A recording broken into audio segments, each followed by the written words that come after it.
pwedeng kapulutan ng magandang aral para sa mga Pinoy? I think yung closeness pa rin ng family, kahit na minsan hindi sila, well, the family, kahit na hindi sila ganun close to each other, they don't show it in public. Parang ganun. I think that's one good thing that you should show.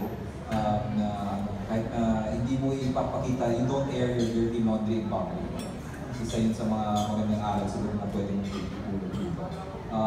Isa pa is yung tradition that traditions that you cherish. Yeah, like usually yung mga meals that they spend together, like usually may Sunday get-togethers yung mga Chinese families. These are the traditions you want to keep para yung mga kamag-anak, yung mga sons and daughters and yung mga children will be close to each other. Oh, John? Ako siguro yung kung kayo gagastos ng first day of the year. Tawan-tawa ka na naman. Hindi totoo yun. Kasi, ano lang naman, belief lang naman, di ba? Kasi pag gumastos ka ng first day of the year, parang kasi nga hindi ako gumagastos ng first day of the year, kaya buong taon hindi ako gumagastos.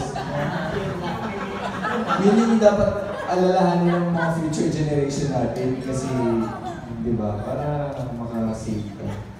Tsaka, Chinese ka ba? Ba't ka sagot na sagot? Yun po. Thank you. Sa Marnella, anong pakiramdam na pinagtambal ulit kayo ng legal friends?